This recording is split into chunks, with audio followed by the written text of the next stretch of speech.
खैर झाडांची तोड करून अवैध वाहतूक होत असताना महिंद्रा बोलेरो पिकअप वाहन जप्त। महाराष्ट्र व गुजरात राज्याच्या सीमेवर खैर तस्करी प्रकरण।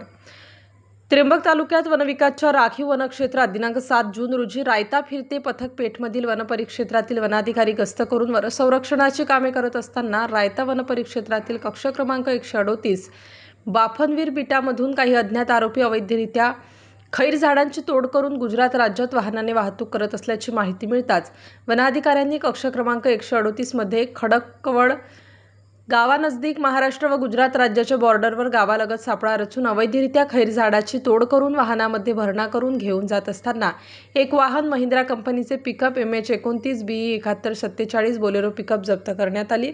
तसेच खर तस्करी करणारा आरोपी सोपान नामदेव बरक राहणार खडकवड याला मोकास्थळी अटक करून ताब्यात घेण्यात आलं।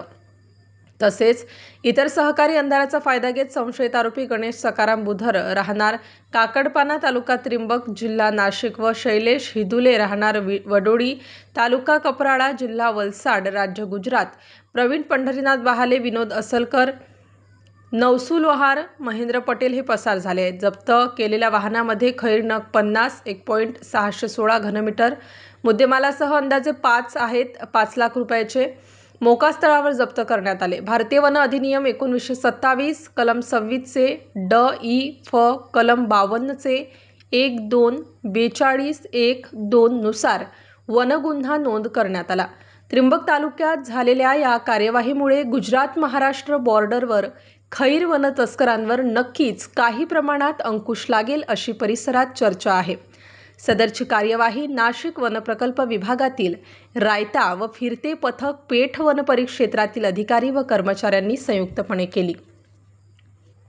पुढील वनगुन्हे कामातील तपास नाशिक वनप्रकल्प विभागाचे अधिकारी करीत आहेत। सदरच्या कार्यवाहीत नाशिक वनप्रकल्प विभागातील रायता वनपरिक्षेत्र अधिकारी रमेश बलैया, वनपाल धनराज पवार, संदीप रणमले, वनरक्षक मंगेश वाघ, दीपक डफळ यांनी केली। पुढील वनगुन्हे कामाचे तपास नाशिक वनप्रकल्प विभागाचे विभागीय वन अधिकारी श्री डॉ. S.N. नेवसे म.व.से व सहाय्यक व्यवस्थापक श्री प्रवीण डमाळे यांच्या मार्गदर्शनाखाली रमेश बलैया वनपरिक्षेत्रातील रायता हे करीत आहेत। स्टार न्यूजसाठी मोहसिन पठाण, नाशिक।